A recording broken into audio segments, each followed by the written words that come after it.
Hey everyone, welcome to my channel. This is Pathan Farman Khan, first year MBBS student in Government Medical College, Telangana.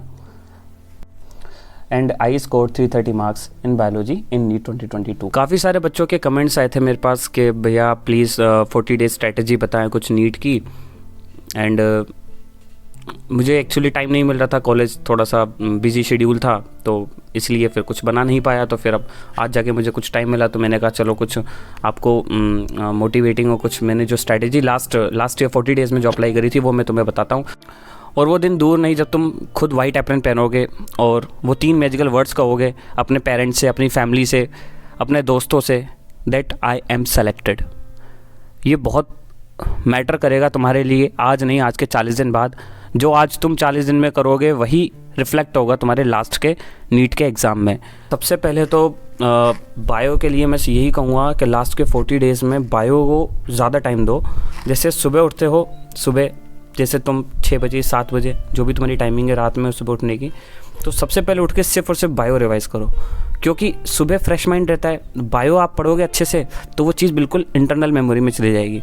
तो biology के लिए सबसे अच्छा है सुबह उठो, एक चैप्टर एनसीईआरटी से रिवाइज़ करो और उसके बाद पीवाईक्यू लगा लो। उसके जो भी 12 साल के क्वेश्चन है, 20 से 30 क्वेश्चन होते हैं, उसको हाथों हाथ लगा लो ताकि वो चैप्टर हाथों हाथ ही तुम्हारा कंप्लीट हो जाए और तुम्हें एक कॉन्फिडेंस आ जाए कि हाँ मेरा ये चैप्टर कंप्लीट हो गया है। तो इससे क्या होगा कि तुम्हारा दिन स्टार्टिंग अच्छी होगी, तो सुबह की स्टार्टिंग अच्छी होगी तो पूरा दिन अच्छा निकलेगा।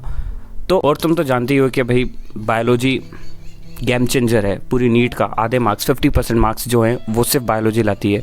सो बेसिक फंडा नीट का बस यही है कि आप एक स्मार्ट स्ट्रैटेजी, मतलब जो मोर वेटेज टॉपिक हैं उन पे ज़्यादा कमांड चाहिए। जो मोर वेटेज टॉपिक है जैसे अपना जेनेटिक्स है, इकोलॉजी है, बायोटेक्नोलॉजी है, सेल बायो है, प्लांट डाइवर्सिटी है, तो इनसे क्वेश्चंस बहुत सारे आते हैं, 10 से 10 क्वेश्चन, 15 क्वेश्चन। तो इन क्वेश्चंस पे अपन को ज़्यादा कमांड करने के लिए ज़्यादा अच्छी तरह से चैप्टर पढ़ना पड़ेगा। पढ़ना एनसीईआरटी है पर अच्छी तरह से एक एक लाइन को बार बार पढ़ना पड़ेगा। सिर्फ और सिर्फ एनसीईआरटी रिवाइज़ करनी पड़ेगी।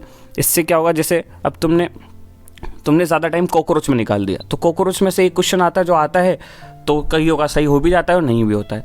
तो वो टाइम जेनेटिक्स में, इकोलॉजी में ज़्यादा देना है ताकि वो क्वेश्चन आए और तुम झट से टिक कर दो, तुम्हारा कॉन्फिडेंस लेवल हाई हो जाए, जिससे जो कॉकरोच का क्वेश्चन है वो भी ठीक हो जाएगा। कॉन्फिडेंस का है सब।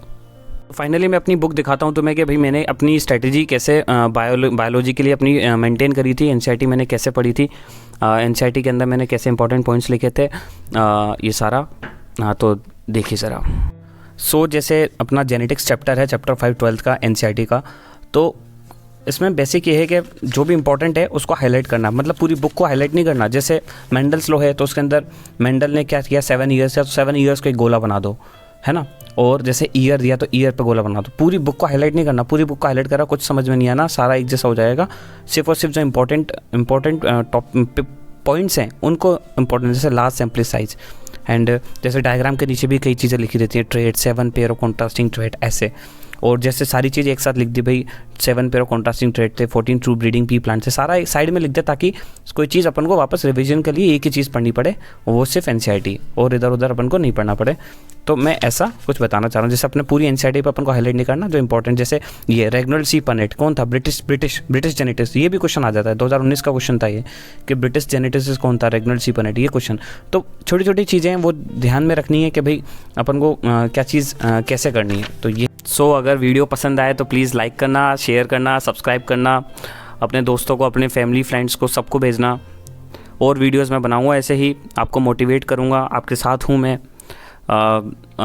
स्टार्टिंग पे बैलेंस करके चलना है, 40 दिन की बात है, अच्छे से पढ़ो, बिल्कुल मन लगा के पढ़ो। सब कुछ तुम्हारा फ्यूचर, सब कुछ इस पे है। एक बार मेडिकल कॉलेज आओगे इतना मज़ा आएगा ना, तुम सब भूल जाओगे, सारे दुख दर्द भूल जाओगे, मेरे साथ क्या परेशानी आई, सारी परेशानियाँ भूल जाओगे। सिर्फ तुम्हें खुशी ही खुशी मिलेगी।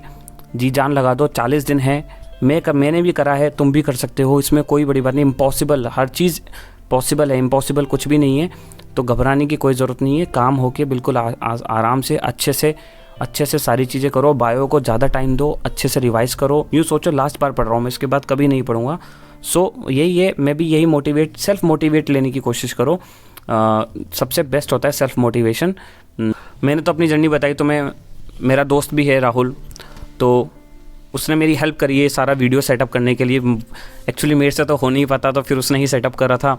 तो वो भी तुम्हें कुछ गाइडेंस देगा नीट के लिए कि भाई कैसे क्या करना है। तो just hi, this is Rahul, first year MBBS student of government medical college Telangana. मैं फाइनली इतना बोलना चाहता हूँ कि आपको अगर स्कोर करना है नीट में तो बायोलॉजी में पकड़ बनानी होगी, और आपको 340 बनाने के लिए जो अभी 40 दिन बचे हुए हैं उन पर सिर्फ NCERT को फोकस करना होगा, और कुछ NCERT के अलावा कहीं बाहर जाना नहीं होगा।